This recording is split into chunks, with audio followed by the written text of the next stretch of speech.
a distrofia vulvar, né, que está muito relacionada à questão do líquen escleroso, que é uma forma inflamatória crônica, que pode ser um fator de risco para o câncer de vulva também.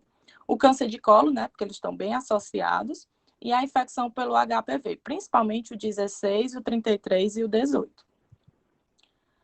Então, a fisiopatologia desse câncer de vulva, ele tem duas vias independentes, certo? Tem a relacionada à lesão precursora, como a gente viu na aula passada, que tinha a neoplasia intraepitelial vulvar, certo? Tinha uma associação com o HPV, 90%, e pacientes jovens abaixo dos 40 anos, eles estão muito relacionados com essa questão, quando dá em mulheres jovens, está muito relacionado com essa questão do HPV e a neoplasia intraepitelial vulvar. Mas também tem a relação com a inflamação crônica, que é exatamente o link, né? O link simples crônico, o link escleroso, são mais comuns nas mulheres na pós-menopausa e aí favorece ao desenvolvimento do câncer de vulva. Os tipos histológicos mais comuns, nós temos o carcinoma de células escamosas, né? Como a gente falou, mais 90%. Os melanomas vêm em segundo lugar, de 5% a 10%. Os carcinomas base celular, 2%, os sarcomas, a doença de PG, o adenocarcinoma de glândula de Bartolini, que é o mais raro, e tem os metatáxicos. A maioria das manifestações clínicas, né? A maioria são assintomáticas, né? Então, por isso as mulheres demoram a procurar assistência médica, porque elas acham que realmente como elas não sentem nada, e às vezes elas até procuram, mas o exame físico acaba não sendo muito minucioso e acaba passando batido aí, essas pacientes, elas acabam sem um diagnóstico precoce, né? E quando tem a presença, pode ter a presença de prurido ou sangramento. Os sinais e sintomas de todos os tipos histológicos, eles são bem semelhantes. Não existe um sintoma específico para cada tipo histológico. Normalmente são sintomas gerais. Então, a gente pode ter, quando a gente tem alguma manifestação, a gente pode ver uma lesão bem visível, certo? Uma placa vulvar bem uniforme, uma espécie de uma úlcera, que a gente vai ver se apresentando nos grandes lábios. Em casos mais avançados, a gente pode ter uma hemorragia, uma secreção vulvar, uma disúria ou um nódulo linfático aumentado na virilha. São sintomas menos frequentes, mas são sintomas mais sugestivos de doença mais avançada. A maioria deles são um câncer de vulva unifocais, que é o que acontece mais na idade mais avançada. Na idade mais jovem, eles são mais multifocais, então é a minoria, em 5% dos casos. E o diagnóstico, ele costuma ser retardado em mais de 6 meses, né? 88% dos casos. Isso exatamente porque as mulheres, elas costumam não procurar, né, assistência médica e acaba que esse diagnóstico ele fica sendo retardado. Então, a gente pode ver aí uma lesão de vulva, né, como a gente viu, a gente vê essa massa aí nos grandes lábios, né, e isso aí já é uma lesão que precisa ser biopsiada, né. Então, o diagnóstico, primeiramente, o exame da vulva, ele deve ser bem minucioso, né, então a gente deve procurar, porque muitas vezes não vê uma lesão bem visível. Na verdade, às vezes a gente vê só uma alteraçãozinha do relevo, né, uma coisa mais aumentada, então a gente tem que fazer um exame da vulva bem minucioso, né? Fazer uma inspeção, fazer uma palpação e fazer o exame da vulvoscopia. Esse exame, ele consiste em ser semelhante à colposcopia, a gente utiliza também um colposcópio, só que na vulva, não no colo uterino. Então, o que é que a gente faz? A gente coloca um ácido acético a 3%, certo? Faz um preparo, coloca o ácido acético em cima dessas lesões, deixa agir lá por 5 minutos. E a gente vai ver áreas acetobrancas e vasos bem atípicos. E aí, toda lesão suspeita, a gente tem que fazer a biópsia da lesão. Normalmente, essa biópsia ela é feita no tecido da lesão e uma parte também na interface, na verdade, dessa lesão com a área normal, né, da pele. Então, a gente sempre faz a biópsia dessa lesão para a gente ver questão de margens, né? E o teste de Collins, é um teste que ele já está em desuso. A gente fazia antigamente com azul de toluidina, de 1 a 2%, corava, na verdade, essas lesões, e depois a gente colocava o ácido acético. A intenção era de quando a gente fizesse a vulvoscopia, essas lesões, elas, desde quando a gente colocasse o ácido acético, se elas não fossem suspeitas, elas acabavam descorando, né? Elas não permaneciam com o corante. E aí, quando elas permaneciam com o corante, era mais um indicativo de uma lesão suspeita, acabava biopsiando realmente, certo? A colposcopia, ela é sempre o exame que deve ser associado, porque tem muita associação com o câncer de colo. Então, sempre essas lesões são sincrônicas, né? A gente tem que fazer o exame da colposcopia também. E a gente não pode confiar apenas no exame clínico, porque muitas vezes a gente vai ver mais na frente que a vulva, ela drena, principalmente a disseminação dela é por via linfática, então ela vai muito para os linfonodos. E na palpação, a gente às vezes não palpa esses linfonodos, né? Isso não quer dizer que não há acometimento deles, porque quando a gente palpa, já é uma lesão mais avançada.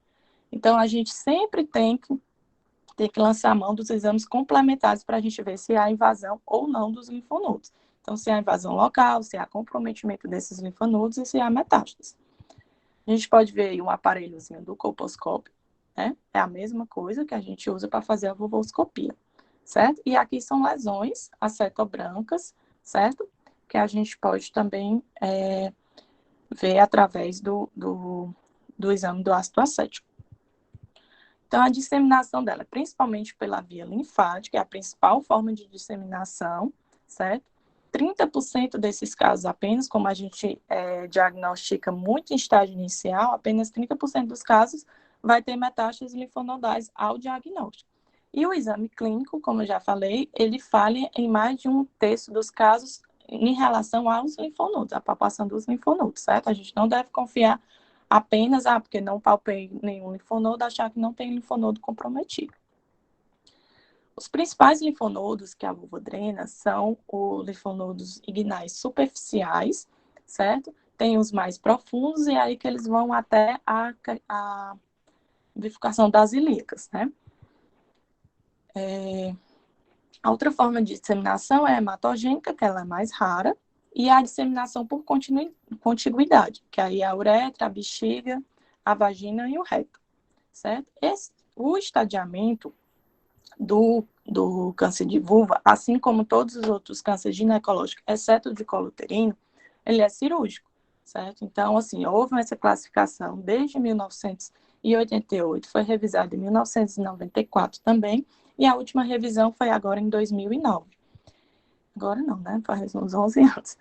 Aí a gente viu que o estadiamento, ele era o estadiamento 1, né? É um tumor confinado à vulva ou ao períneo com linfonodos negativos, certo? Então, ele classifica em 1A as lesões que são menores do que 2 centímetros e que tem uma invasão estromal, que é do tecido de sustentação, de até 1 milímetro. A 1B é lesões maiores de 2 centímetros ou invasão estromal maior do que 1 milímetro, certo? Então, a gente classifica em 1A e 1B. Quando as lesões são maiores de 2 centímetros, com a invasão estromal, né, maior do que 1 milímetro, e tem linfonodos negativos, a gente já classifica em 1B. No estágio 2, a gente vai ver um tumor de qualquer tamanho, certo? Com extensão para estruturas perineais adjacentes. A gente vai ver ali, pode ter invasão de um terço da uretra e um terço da vagina e do ânus. Mas os linfonodos continuam negativos. E a gente pode ver também outros tipos de lesões nesse estágio. Lesões do tipo 3, né? O tumor é de qualquer tamanho, com sua extensão para estruturas perineais adjacentes, só que agora com linfonodos positivos. É a mesma coisa do estágio 2, só que com linfonodos positivos. Então, a gente tem 3A1, a gente tem só um linfonodo metastático maior ou igual a 5 milímetros, e o 3A2, a gente tem 1A2 linfonodos metastáticos menor do que 5 milímetros. Então, a gente pode até ter menor do que 5 milímetros, mas a gente tem mais do que um linfonodo. Então, assim, ele já é classificado em 3A2. No estágio 3B1, a gente tem 2 ou mais linfonodos que são maiores ou iguais a 5 milímetros. No estágio 3B3, a gente tem 3 ou mais linfonodos menor do que 5 milímetros. No 3C, a gente tem linfonodos que são acometidos além da extensão extracapsular, né? Então, basta a gente ter um para a gente já classificar no estágio 3C. O estágio 4 já são aqueles tumores que invadem estruturas regionais ou à distância. 4A1, qualquer tamanho com invasão da uretra superior e vagina, da mucosa vesical, da mucosa retal ou osso pélvico. O 4A2 pega o linfonodo ígneo femoral fixo ou ulcerado. E o 4B é aquelas metástases mais à distância, incluindo linfonodos pélvicos. O tratamento, né? A gente tem que sempre considerar a extensão dessa lesão, a localização, o número de lesões, a idade da paciente e sempre individualizar cada caso. Essa aula, ela teve a orientação da doutora Adriane, então ela me orientou a gente procurar no manual do AC Camargo. Então, assim, ele faz bem um resumo do que é o tratamento do câncer de vulva, né? O tratamento, a base dele é a cirurgia, certo? E a gente tem 3 tipos de cirurgia. A gente pode fazer a ressecção ampla da lesão, certo? É a ressecção do tumor com margem de segurança tanto lateral como profunda, mais ou menos ali de 2 centímetros. E a vulvectomia radical, né, que a gente faz a ressecção dos grandes e pequenos lábios, a região clitoriana e a parte interna da região vestibular. E faz a vulvectomia radical clássica, que é o terceiro tipo de cirurgia, que é uma vulvectomia mais ampliada com linfadenectomia inguinal em monobloco, né, que a gente tira realmente toda aquela região da vulva e os linfonodos. Então, essa é uma cirurgia bastante agressiva, a vulvectomia radical clássica. E antigamente ela era utilizada para qualquer tipo de câncer, independente do estadiamento.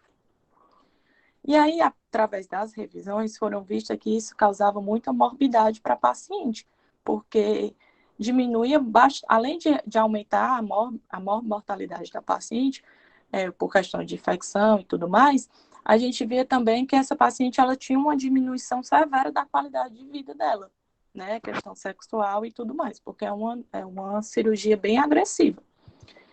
Então, o que foi que ficou finalizado, né? Ele resume bem para a gente ficar sabendo mais ou menos assim, que tem que ficar na nossa cabeça. Que o tratamento do tumor primário, ele pode ser feito com segurança através da ressecção local, né, com margens adequadas. Então, se eu tenho aquela paciente que ela tem um tumor com menos de 2 centímetros, né, que não tem linfonodos acometidos, no caso do 1A. Então, esse tratamento, eu posso fazer uma ressecção local com margens adequadas. Mas se eu tenho aquelas pacientes com doença unifocal, que acontece mais naquelas pacientes de doença com idade mais avançada, eu vejo um tamanho menor do que 4 centímetros. Mesmo que eu tenha uns linfonodos negativos, eu tenho, antigamente, o que é que se fazia? Fazer logo a vulvectomia radical clássica. E agora não. Eles viram que você pode fazer a pesquisa do linfonodo sentinela. Se aquele linfonodo sentinela ele não for acometido, acaba que você não precisa fazer a vulvectomia radical clássica, porque você não precisa fazer linfadenectomia em pacientes que não têm o sentinela acometido, certo? Caso o sentinela seja comprometido, aí nesse caso sim, aí nesse caso a gente tem que fazer a vulvectomia radical clássica e fazer a linfadenectomia inguinal femoral sistemática, que aí eu utilizo a bilateral. Então, o que foi que o linfonodo sentinela mudou? Né? Ele vai tanto auxiliar no estadiamento dessa paciente, eu vou saber se essa paciente ela tem linfonodos acometidos ou não, e aí eu vou conseguir estadiar.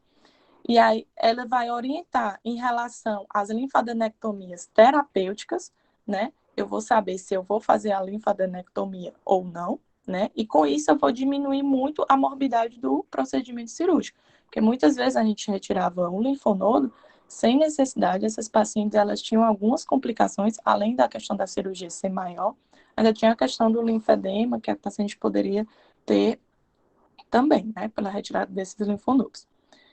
E quanto à radioterapia? A radioterapia tem um comprometimento dos linfonodos inguinais, né? Quando eu tenho um comprometimento dos linfonodos inguinais, eu faço a radioterapia pélvica.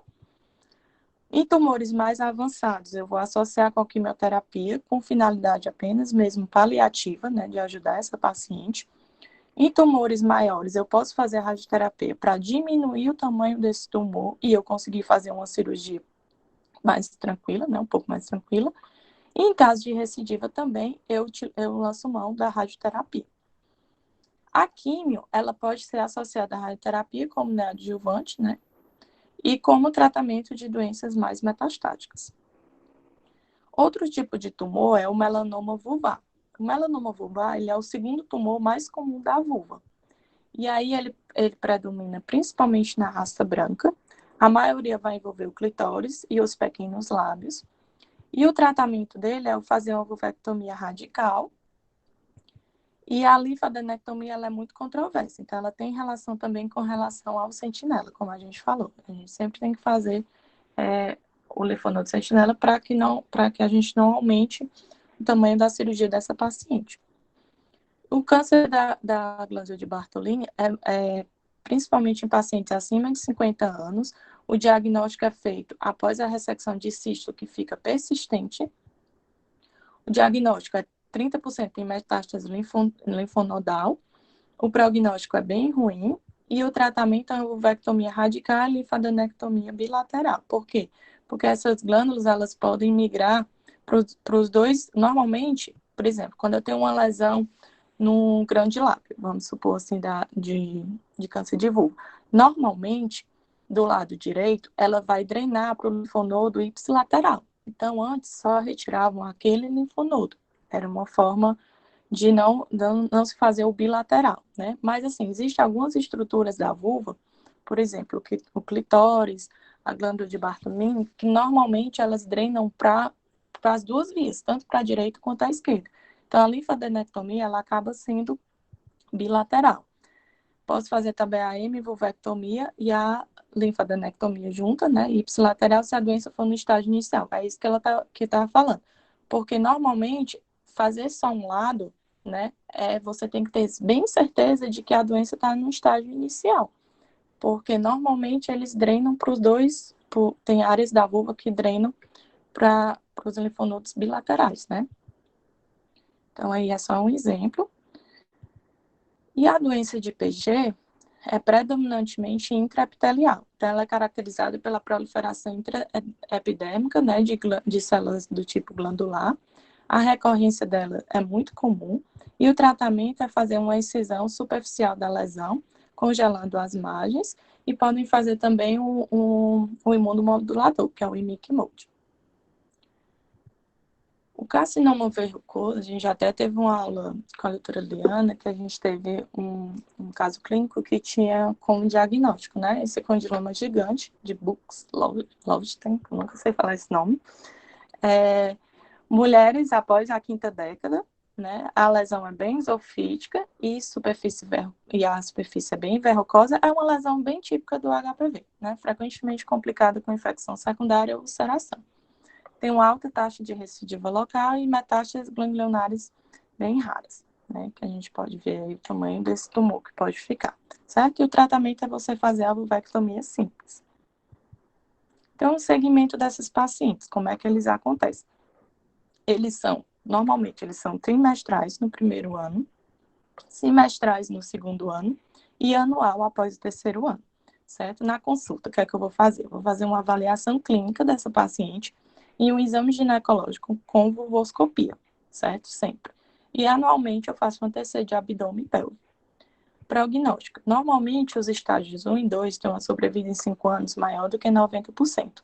No estágio 3, 37%. E no estágio 4, menos de 20%. Então, essas foram as minhas referências, certo? E obrigada.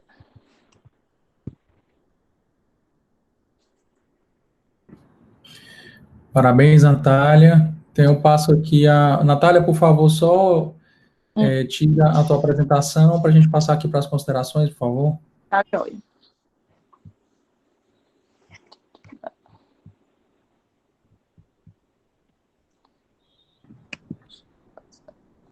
E aqui, se alguém tiver alguma dúvida, se a Adriane já quiser falar, ou se alguém quiser comentar, podem ficar à vontade.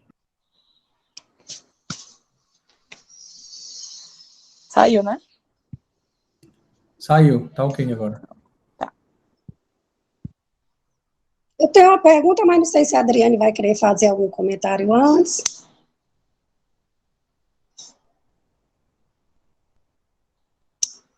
Adriane tá aí? Oi. Você Desculpa, quer é porque fazer eu tô algum, no... você Oi, é quer porque fazer eu tô... algum Tra um comentário? minutinho, pera. Ou a gente pode começar as perguntas. Eu vou só tentar simplificar um pouquinho mais, assim, tornar um pouquinho mais prático a questão do tratamento, tá? Então, assim, para o residente mais ou menos se conduzir quando ele vê a lesão. Então, o tumor inicialmente, assim, o tumor inicial mesmo, tumor até 2 centímetros, né, que é o que a gente, de forma prática, essa parte linfonodal toda, ela é milímetros, é uma coisa muito teórica. Então, é assim, você vê uma lesão de 2 centímetros que está só numa hemivulva, né, que esteja a 1 centímetro da linha média, você faz a ressecção local com a margem de segurança, que essa margem a gente pede pelo menos 2 centímetros, mas a recidiva vai ser maior quando ela é menor do que 1 centímetro. Então, é ressecção local ampla e a linfadenectomia do mesmo lado, quando a lesão não ultrapassa a linha média a 1 centímetro, na verdade ela está distante a 1 centímetro da linha média. Você faz a linfadenectomia unilateral, ou se possível, você tiver os meios no local que você está fazendo, tanto de usar o azul, né, como até a técnica do linfonodo sentinela é a mesma para a mama, para a vulva, é a injeção do azul patente e, se possível, se você tiver disponível medicina nuclear, você usa o tecnécio, né? Então, se você tiver as duas técnicas, sua curaça vai ser melhor. Então, você faz a linfadenectomia do sentinela do mesmo lado. Se ele for positivo, você vai, na hora, fazer o imprint. Se ele for positivo, você vai partir para a linfadenectomia superficial, né, inguinal superficial, do lado do tumor, e você vai fazer pelo menos um sentinela se migrar do outro lado. Ou vai ter que fazer linfadenectomia também do outro lado, quando o sentinela é positivo. Então, lesão de 2 centímetros, até 2 centímetros, ressecção local, linfadenectomia, se possível, sentinela, se não puder, faz a do mesmo lado, né, da lesão, com lesões até 1 centímetro da linha média.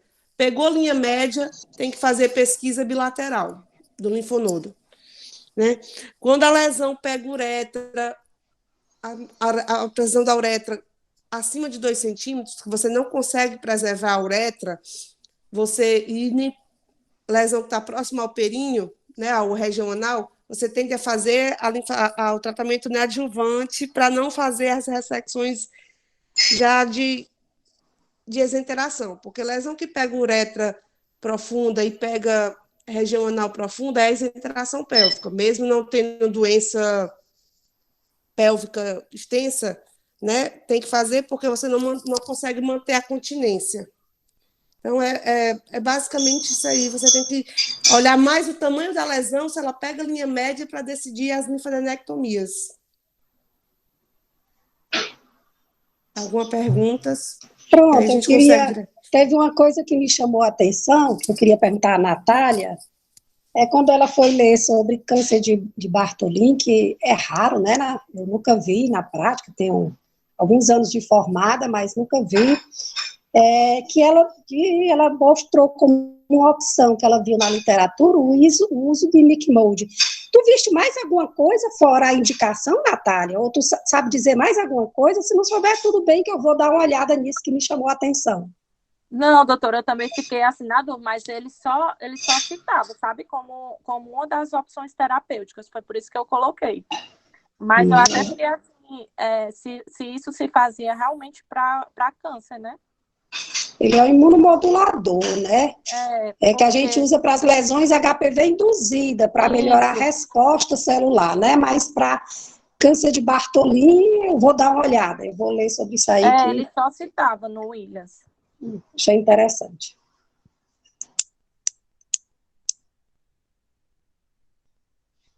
Mais alguma pergunta, os residentes?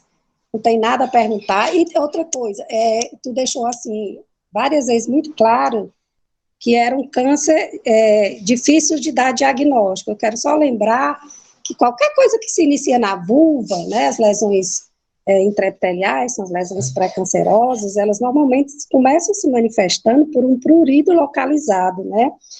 Então, assim, às vezes as pessoas subestimam aquele prurido, ou às vezes até o próprio profissional subestima ao ponto de não examinar. A vulva é uma área muito pouco examinada pelo o ginecologista geral. Normalmente ele tende a passar o espectro, olhar o colo do útero, que realmente é o que prevalece mais em termos de câncer ginecológico, e esquecer da vulva.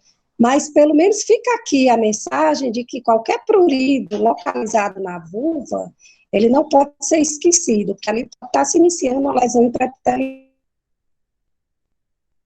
né? Então, pode ser um câncer de difícil diagnóstico, né? Isso, até porque muitas vezes as pacientes, elas como a senhora estava dizendo, subestimam, né? Acham que aquele prurido é normal, e aí também retardam a ida a procurar assistência médica, né? Acaba que... Eu te digo que quem subestima não é só o paciente, não, às vezes o próprio clínico, né, que também, subestima. Às vezes, isso, exatamente. Trata até como candidíase, às vezes, né? Doutora Diana, essa sua observação foi excelente, né? Então, só reforçando para os internos que talvez não vão fazer ginecologia, né?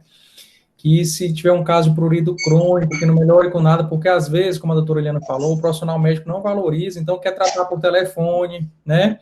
Ah, faça uma pomadinha, faça aí não sei o quê, mas se você observa que a paciente não está melhorando, é um prurido crônico, então realmente deve ser vista por alguém, ou encaminhe para o ginecologista, ou peça para ir no seu consultório para avaliar, mas a gente não deve realmente subestimar nenhum prurido vulvar, principalmente aqueles que têm história crônica, que não melhora, ou então melhora, depois volta, né? Então não podemos subestimar mesmo. E a questão do diagnóstico é um diagnóstico histológico, lógico, né? O câncer de vulva, a lesão intraepitelial, um diagnóstico histológico, os critérios para você fazer biópsia de vulva, né? A lesão está crescendo, a lesão não respondeu à terapêutica, a lesão de bordas irregulares, hipercromática. Existem alguns critérios, a Sociedade de Dermatologia, ela criou critérios para dizer quando é que você deve biopsiar. A gente também não pode economizar biópsia em vulva quando se tem alguma dúvida, quando não respondeu à terapêutica, quando é uma lesão que está crescendo. De preferência, sempre biopsiar, porque para dar o diagnóstico ainda em fase de lesão intraepitelial, né?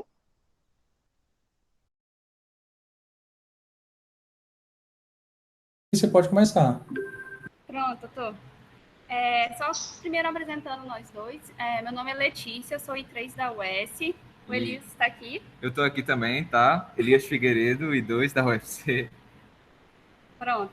Aí a gente vai dar início, e foi pedido para a gente trazer esse artigo, que na verdade é um boletim prático, né, da American College of Obstetricians and Gynecologists. Ele é uma atualização de um boletim anterior, de 2008, que foi publicado agora esse mês de julho de 2020, e ele é principalmente sobre o diagnóstico e manejo de distúrbios da pele vulvar, certo? Tá dando para ouvir certinho? Tá ótimo, pode continuar. Pronto. Tá sim. Então, na introdução do artigo, ele traz então para a gente, lembrando que esses distúrbios de pele eles vão envolver uma variedade de condições inflamatórias da vulva que também vão poder afetar a área extragenital, então chegando até às vezes na área anogenital, considerando tudo. Os principais sintomas referidos vão ser prurido e dor, que eu acho que até casa um pouco com o que a Natália apresentou, que foi discutido também sobre a apresentação da Natália, que o prurido ele dá muita atenção para essa queixa, né? Que muitas vezes ela é ignorada, ela é só relevada, tratada rapidamente ali pelo telefone, né? Às vezes não tem essa perícia de pesquisar, examinar e tudo mais. Então, os principais sintomas vão ser prurido e dor. E muitas vezes eles são crônicos e isso pode ter, então, um impacto na vida sexual, no bem-estar do paciente, tudo isso, tá bom? Aí, o objetivo que ele traz para a gente, então, esse boletim, é fornecer recomendações atualizadas de diagnóstico e tratamento da dermatite de contato, do líquen sickness crônico, o líquen escleroso e o líquen plano. Então, ele começa falando como se fosse um background, já dando uma situação, que aí parte do Elias ele vai complementar bem explicando mais sobre o diagnóstico e o tratamento de cada uma dessas desordens. Eu fiquei com a parte mais sobre falar um pouco do aspecto geral e o diagnóstico diferencial. Então, começando no background. Ele vai falar primeiro da dermatite de contato, que vai ser uma reação inflamatória não cicatricial, que vai ser caracterizado principalmente por esse prurido ou queimação crônica, que pode se apresentar em qualquer idade. Ele fala desde a pré-puberal até pós-menopausa. E metade dos indivíduos que têm esse prurido tem alguma dermatite de contato envolvida. E ele vai diferenciar também na dermatite de contato irritante, na dermatite de contato alérgica, que aí vão ter sempre aqueles fatores envolvidos, que vão ser principalmente o uso de alguns produtos de higiene íntima, até o próprio banho, o uso de sabonete na área, tudo isso pode ser disparar essa reação inflamatória, certo? Lembrar que a dermatite de contato alérgico ela vai ser aquela reação de hipersensibilidade tardia, algum produto aplicado topicamente, e os produtos, ele traz uma lista de irritantes comuns que são encontrados. Então, tipo assim, todos esses é uma lista bem extensa e praticamente todos os produtos entram aqui. Então, lembrar sempre disso quando a paciente chegar com essa queixa de prurido, né? Que, como a gente viu, a prevalência é bem alta. Aí ele vai falar agora do líquen simples, que é uma doença inflamatória crônica, no nosso caso inicial da pele vulvar, que vai ser caracterizada principalmente por essa coceira e arranhões intensos e implacáveis, que é como se fosse um ciclo que se perpetua. A paciente tem início dessa coceira e a própria coceira vai gerando uma irritação local que vai perpetuando isso. E ele pode ser mais intenso à noite, então causando até prejuízo para o sono da paciente. E ela é uma das causas primárias mais comuns desse prurido vulvar, mas também pode ser uma complicação secundária de qualquer condição vulvar pruriginosa. Para a própria dermatite de contato que a gente falou, calor, um suor excessivo no local, irritação pelas roupas, outras doenças dermatológicas, como candidíase, os próprios líquens que a gente está aqui falando, os outros, podem também cursar com uma complicação com esse líquen simples. E ele vai ocorrer principalmente quando? No meio da vida adulta, certo? E, só uma coisinha do líquen simples, é interessante notar que 75% das pacientes têm uma história pessoal ou familiar de alergia sazonal, asma, algum eczema na infância. Então, existe uma teoria que seria uma variante, esse líquen simples seria uma variante de uma dermatite atópica, certo? Entrando no líquen escleroso. Ele, diferente do simples, ele já é um distúrbio cicatricial, que ele vai ser crônico também, e vai ser principalmente nas mulheres pós-menopausa, meninas pré-púberes, e pode acometer toda a pele anogenital, né? Que a gente veria aquele sinal do 8, então do vidro de relógio, que aí, ampulheta, né? Não é vidro de relógio, ampulheta. E aí, então, da prevalência dele, ele vai ser difícil de determinar, porque ela geralmente é assintomática e não é reconhecida, como a gente estava falando, né, na discussão antes. A paciente não vê, não tem queixa, e aí não faz aquele exame mais minucioso, mais detalhado, deixa passar, né? Na hora de colocar o espéculo, não se atenta lá à vulva, vai só no colo. Então, às vezes, a prevalência ela pode deixar passar. E a etiologia exata também dessa condição também não é clara, mas pode ser que tenha processos autoimunes e genéticos influenciando na geração dessa doença. Lembrar também da associação dessa doença com a neoplasia, como eu estava falando antes. O líquen plano. O líquen plano também é cicatricial e ele é interessante que ele também pode acometer a mucosa oral, além da área vulvovaginal. Sobre esse envolvimento oral, até 70% das pacientes com líquen plano vulvovaginal erosivo vão ter algum envolvimento oral. Então, ter essa atenção a mais. E a etiologia exata do líquen plano também é desconhecida, mas existe uma teoria também de que ele esteja associado à disfunção da imunidade mediada por células, então pensando numa vertente mais autoimune para ela, mas tem uma prevalência menor, né, inferior a 1%, e vai afetar principalmente mulheres na perimenopausa e menopausa. Aí, ele vai trazer então para a gente esse quadrinho do diagnóstico diferencial, que é bem interessante porque ele quer pegar tudo, ele vai listar principalmente as de prurido e principalmente as de dor, que é bem assim, visível para a gente. Pronto, que aí facilita a nossa visualização. Pronto, esse aqui é o cursor. E durante o artigo ele vai lembrando para a gente que a gente tem que sempre incluir essas causas infecciosas, candidíase, tricomoníase, vaginose bacteriana, no nosso diagnóstico diferencial, quando tivermos uma paciente com queixa de prurido, principalmente um prurido mais agudo. Ele, no artigo, ele vai lembrar também da associação com a HPV, que ele vai destacar principalmente em mulheres jovens, ou então imunossupressas, que vai estar associado com outros distúrbios vulvares também. Ele destaca a doença de Paget, como a Natália bem falou na aula dela, que vai ser uma forma rara de neoplasia intraepitelial, é um estado pré-invasivo, né? Ele destaca também que pode ter uma manifestação vulvar de uma doença sistêmica, né? Como a própria doença de Crohn aqui. Ele vai falar também ainda da síndrome geniturinária da menopausa, dando esse destaque para a gente lembrar que quando a gente tiver uma paciente já nesse período, para a gente não deixar isso passar. E ainda ele fala da possibilidade da dor vulvar se manifestar como uma vulvodínia, né? Que seria aquela dor e desconforto na ausência de um achado visível de alguma causa específica não identificável ali. Então, que aí a gente não tem a paciente com a queixa de dor, não consegue identificar nenhuma causa, a gente poderia, a mulher ela vai se classificar como uma vulvodínia, né? E aí, então, passando, ele vai falar, ele vai trazer algumas perguntas para a gente. Ele mesmo responde, né? Que vai ser quando vai ser a abordagem, qual é a abordagem inicial para pacientes com sintomas vulvovaginais, quando e como realizar essa biópsia vulvar, como a dermatite de contato é diagnosticada e tratada, como o líquen escleroso, o líquen plano e o líquen simples vão ser diagnosticados e tratados. Aí entrando agora na abordagem desses sintomas vulvovaginais. Ele vai destacar principalmente o papel desse histórico médico abrangente, o exame físico e a avaliação do corrimento vaginal se houver a suspeita de etiologia infecciosa. E aí, nessa história, na anamnese, ele vai destacar que a gente precise bem no início, a duração, a localização, a natureza desses sintomas vulvares e se há alguma relação com o ciclo menstrual ou não, quais são os fatores precipitantes, com aquela nossa anamnese bem feita, bem completa, né? E ele fala também da importância de, se uma paciente apresenta também a dor vulvar, é importante que a gente descarte condições inflamatórias, neoplasias, infecções e outros distúrbios neurológicos. E é de se notar também que as pacientes podem ter um distúrbio específico, que seria da pele mesmo, como o líquen escleroso, e essa dor vulvar. Aí, então, no exame físico, ele fala também que deve ser levado em conta a cor, a textura, a arquitetura da anatomia vulvar. Que o médico ele deve saber reconhecer o normal, para saber quando que vai ter alguma alteração.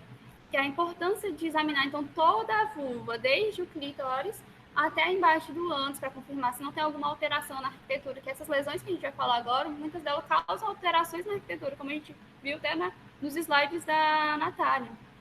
Detectar também a presença de fissuras, escoriações, erosões, úlceras e outras lesões. E ele fala, então, né, da importância do exame de espéculo, que ele não somente é para ver o colo do útero, mas a gente também vai conseguir ver ali eritema, erosões, ulcerações sinéquicas ou secreção vaginal que tem ali. E ele fala, de acordo com a queixa da paciente, considerar se a gente vai fazer uma cultura fúngica vaginal ou teste para ISTs. Aqui é um fluxograma que ele traz, esquematizando melhor o que a gente estava falando. E aí ele vai também, mais uma vez, dividir em prurido e dor vulvar. E aí aqui ele fala dessa distinção, dessa divisão entre o prurido agudo e crônico. Uma coisa que eu senti falta, que eu não consegui encontrar na literatura que eu pesquisei, foi qual seria a temporalidade para eu chamar o prurido agudo e o prurido crônico. Mas ele fala que quando a paciente se apresenta com um prurido agudo, a gente vai precisar descartar primeiro as causas infecciosas que a gente falou no começo do diagnóstico diferencial, para, de acordo com os nossos achados, então, que a gente conseguiu, a gente vai fazer o tratamento e, se não tiver resolvido no final disso, a gente considerar, então, as dermatoses, que são as que a gente vai falar em breve. E, principalmente, quando a paciente tiver um prurido crônico, a gente já pensar nessas dermatoses que possam ter. E aí, para a gente conseguir pensar nisso, a gente vai ver, de acordo com a biópsia, se o diagnóstico não for aparente, já pela visualização da lesão, se tiver alguma preocupação com neoplasia, ou então se o diagnóstico permanecer incerto mesmo após o tratamento.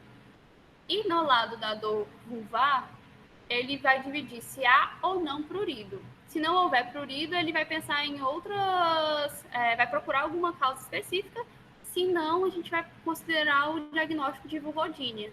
E se sim houver prurido, a gente vai pensar em líquido plano e síndrome geniturinária da menopausa. E aí seguir com o diagnóstico. E agora só mais uma complementação sobre a biópsia vulvar, do que ele vai falar. Que ele vai falar que a biópsia vulvar vai estar recomendada para lesões visíveis que possam ser atípicas, que aí vai ter uma nova pigmentação, está endurecida, afixada ao tecido, essas características que ele traz aqui. Se houver alguma preocupação com malignidade, se o paciente é imunocomprometido, se o diagnóstico está incerto de acordo com a visualização, né, não é possível fazer aquele diagnóstico clínico, mas, ou então, se a lesão não está respondendo à terapia padrão, e se a doença tem alguma piora durante a terapia. Aí seria indicado, então, essa biópsia. E aí ele fala, então, né, que às vezes essas mudanças na vulva, elas são sutis e podem ser negligenciadas pela própria paciente. Ela não se atenta a essa diferença. Então, daí a importância desse exame, né, do exame físico. E aí esses achados que a gente pode ter, como espessamento, hipopigmentação, afinamento do epitélio, pode indicar um possível processo dermatológico. E aí, então, entra a biópsia complementando nesse diagnóstico e tratamento. E aí ela vai ser indicada para descartar malignidade. E aí, quais vão ser esses achados mais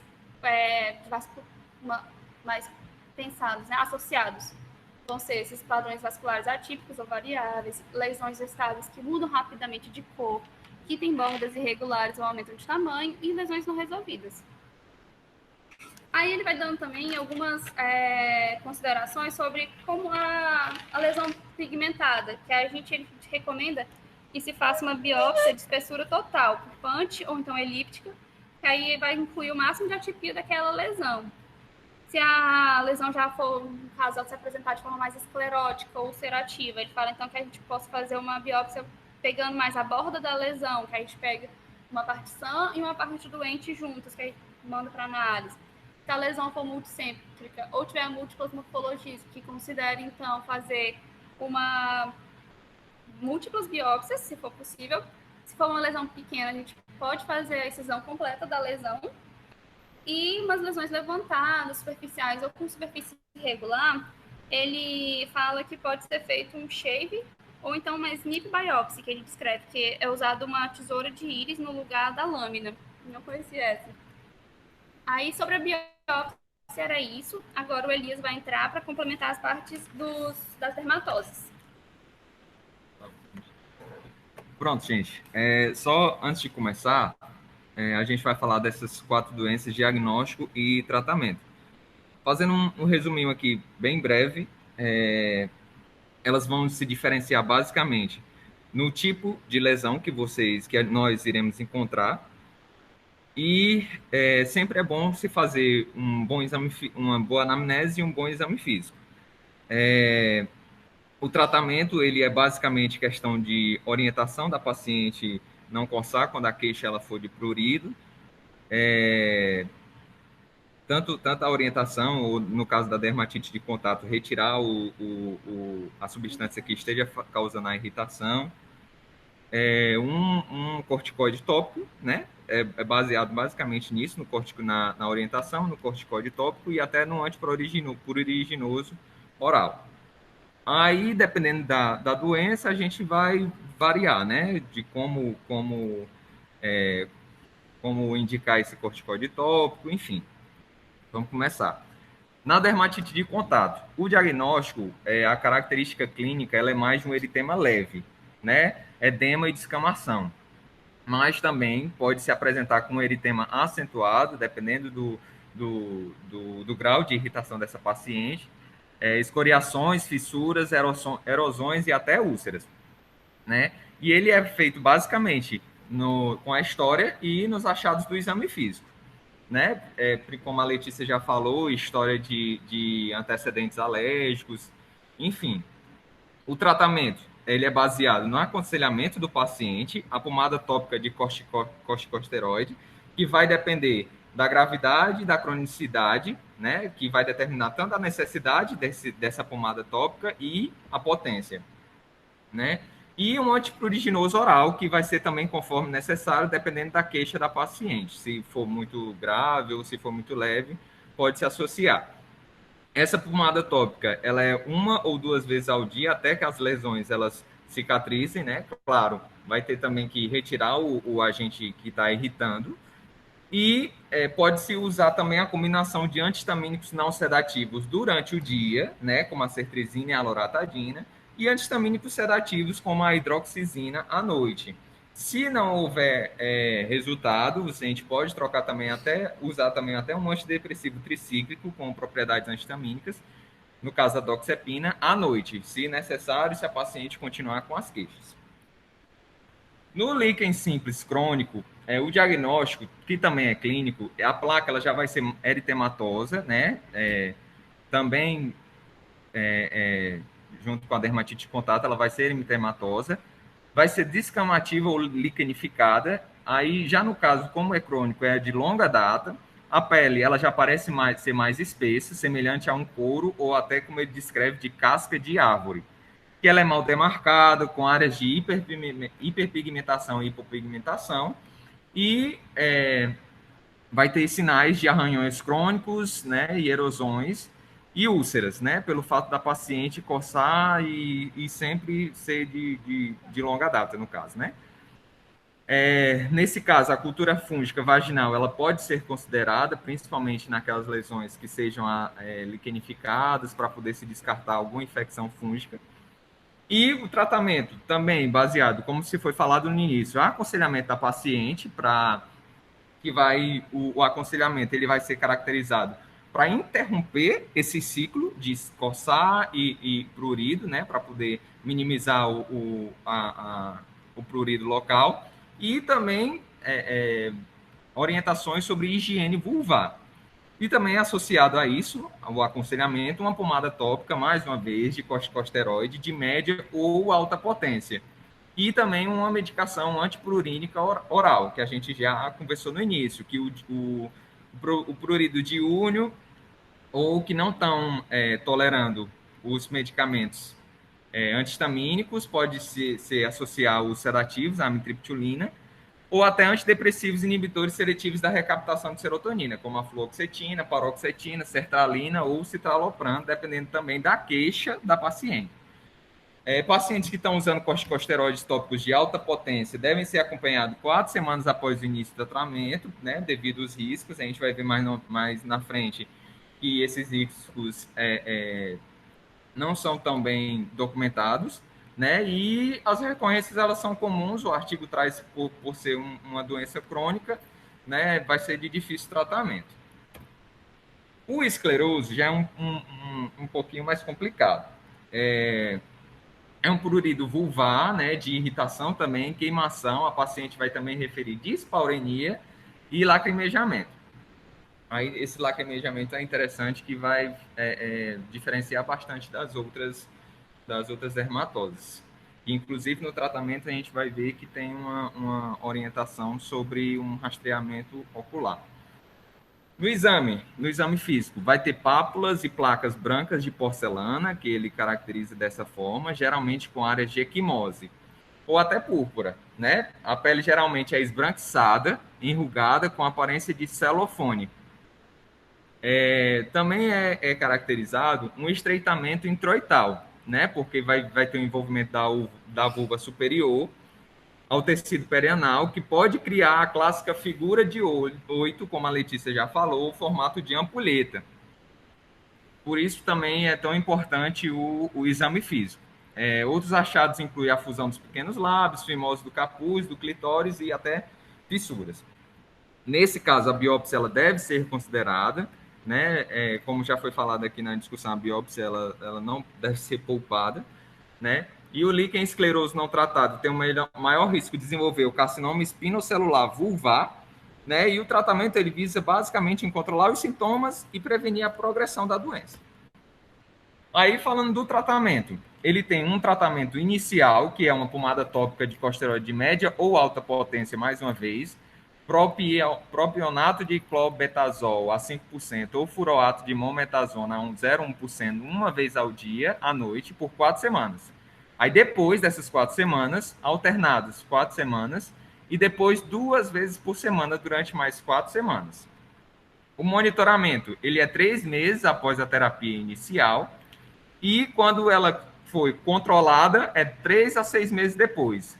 Quando as ulcerações elas são persistentes, elas não respondem ao tratamento, ou tem novos crescimentos, a paciente ela deve retornar imediatamente ao consultório para ter uma nova avaliação.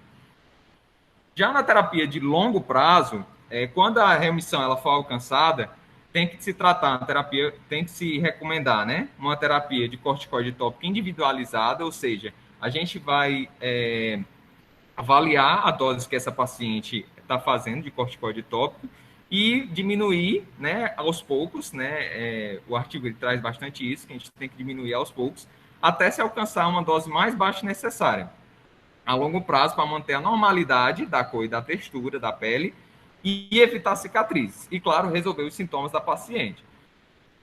A manutenção com longo prazo, terapia tópica corticosteroide de média ou alta potência, é eficaz e não parece levar à atrofia, que esses são uma das principais preocupações, né, da terapia de corticoide tópico, que é levar à atrofia, a telangiectasia, estrias, infecção secundária e tem um risco de absorção sistêmica. O artigo diz que, independente da sociedade, a indicação dermatológica é que, embora esse tratamento de corticoide tópico nessas pacientes eles sejam a longo prazo, não parece ter um risco maior de atrofia, de infecção secundária, nem risco de absorção sistêmica. Então, por enquanto, né, porque as coisas mudam, mas por enquanto ainda é seguro, né, se usar essa forma de tratamento de corticoide tópico. Caso tenha uma falha nesse tratamento, tem que revisar toda a história, todo o exame físico, se fazer uma biópsia quando não se tem, né, porque geralmente já se foi feito, já foi analisado, e ter que dar uma olhadinha na adesão do tratamento da paciente, se ela realmente está fazendo o tratamento como deveria. Deve-se olhar se a paciente tem incontinência urinária, infecção bacteriana ou fúngica, desenvolvimento de dermatite de contato ou líquen simples crônico. Né? Os pacientes com líquen escleroso pouco controlado, resistente a corticoides tópicos, podem ser considerados nessas pacientes que não têm resposta ao tratamento. Deve-se usar 10 a 20 miligramas de triancinolona intralesional, né? Biópsia, deve-se realizar antes disso uma biópsia para excluir malignidade, se não já foi feita. E quando não responde, ou tem risco de atrofia de pele, pode ser usado inibidores tópicos de calcineurina. Ixi, Maria, hoje tá complicado. Tracolimus tópico ou pimecrolime. Deve-se referenciar paciente, um especialista em dermatose vulvar, quando ela não está respondendo esse tratamento. E a cirurgia, ela pode ser considerada, mas ela não é curativa, e é reservada exclusivamente para tratamento de sequelas malignas e pós-inflamatórias. Né? É basicamente para liberar as aderências labiais, principalmente aquelas pacientes que têm o sinal da ampulheta, como já foi falado aqui, e estenose introital. Já no líquen plano, que é a última patologia que a gente vai ver, o diagnóstico, também baseado na história, a paciente ela vai referir dispareunia, queimação, dor, prurido e aumento do corrimento vaginal. Aí ele tem várias características, vários subtipos. O plano clássico, ou pápulo escamoso, são estrias brancas, reticuladas, rendadas ou semelhantes a samambaias. Aí tem Wickman Street. Pápulas de cor de rosa escuras e mal demarcadas também podem estar presentes. E, ocasionalmente, a pele pode aparecer uniformemente branca. E, portanto, o líquen plano pode ser confundido com o líquen escleroso que a gente já conversou. O plano hipertrófico é o subtipo menos comum, que são placas brancas grossas e verrucosas, né? Que a gente está vendo que as características elas podem se confundir umas com as outras. E no plano erosivo, que são erosões mais profundas, dolorosas e eritematosas, aparece no vestíbulo posterior e frequentemente se estende aos pequenos lábios, aí resultando em aglutinação e reabsorção da arquitetura labial. O epitélio vaginal, ele pode se tornar eritematoso, né, já cometendo vagina, corroído com inflamação aguda e desnudado por epitélio. Aí, com o tempo, essas superfícies podem se aderir, né, que é toda a fisiopatologia da doença, resultando em sinecas e, eventualmente, em completa obliteração do espaço vaginal. E, para isso, a gente, ainda no diagnóstico, recomenda-se a avaliação da cavidade oral, o exame do corrimento vaginal. A gente vai ver predominância de células inflamatórias e células epiteliais basais e parabasais imaturas, pequenas e redondas, com nucléolos relativamente grandes. O pH ele pode aumentar na faixa de 5 a 6.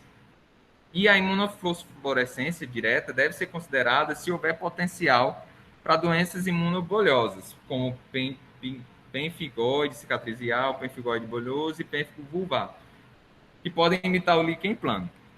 O tratamento, ele basicamente, o prognóstico ele é ruim, o controle completo dos sintomas ele não é típico, é um tratamento um pouco mais difícil.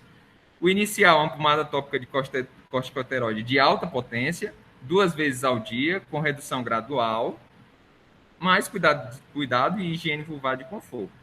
O acompanhamento ele é de 2 a 3 meses, quando a doença ela se estabilizar, ele pode ser feito anualmente. Feito também, se a falha do tratamento com o corticosteroide, se usa inibidores tópicos de calcineurina.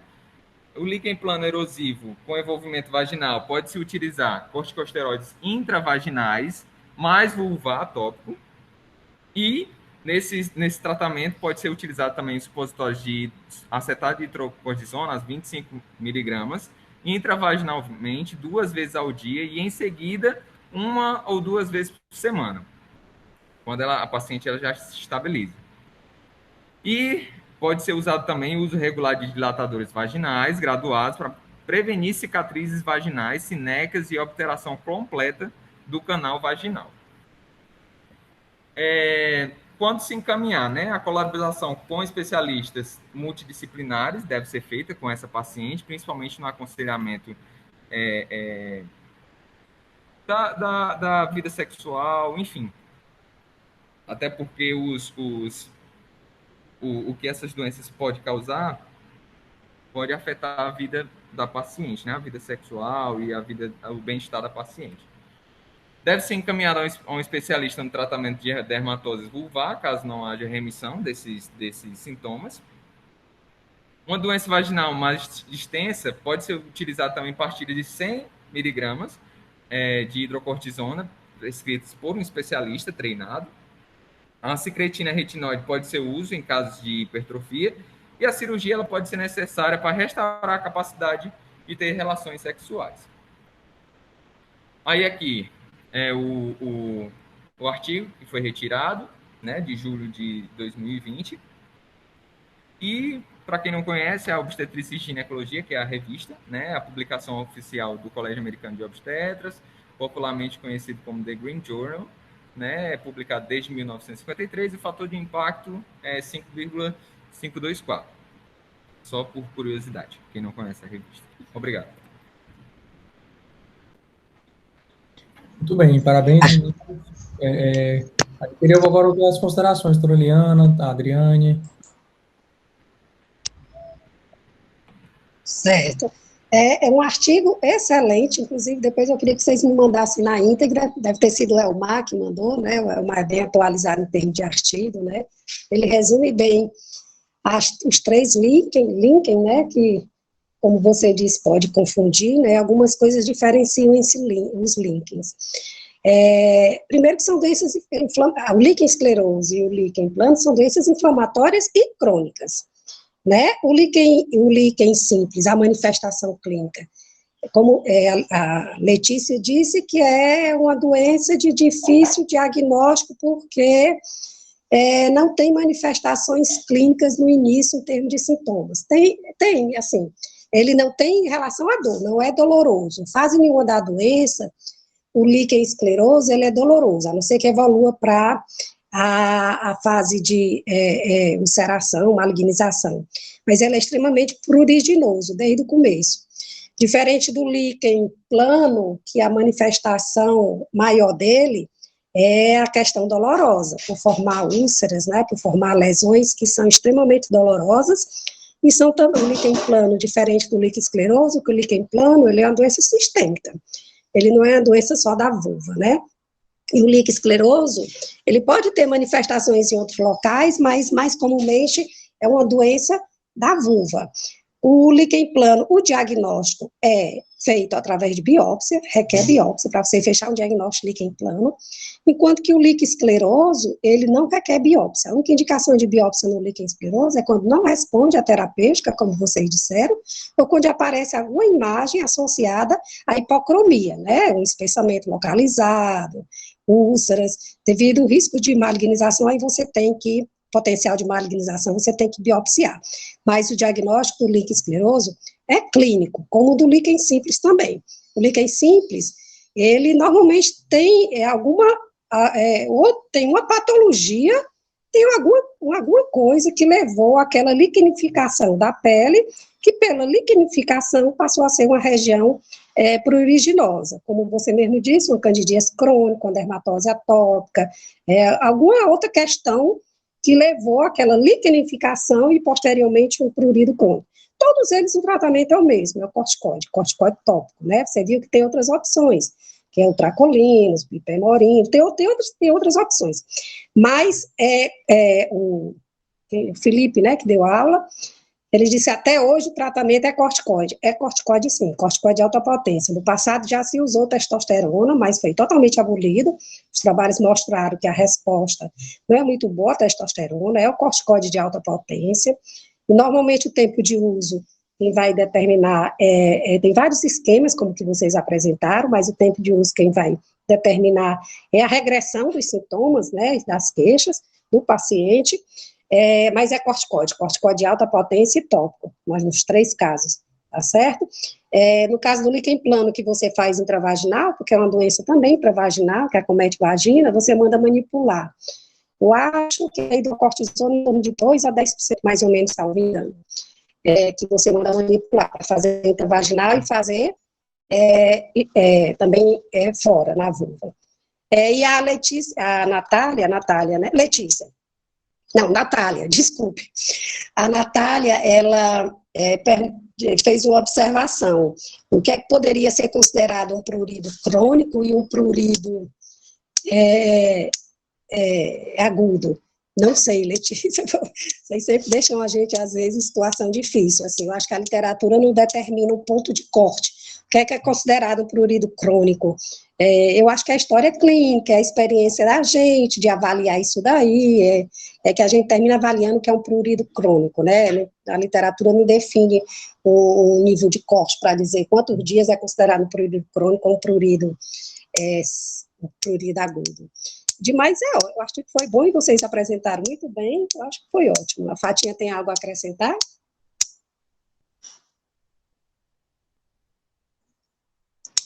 Só também uma observação em relação à cultura, o artigo falou muito de cultura para fungo, né?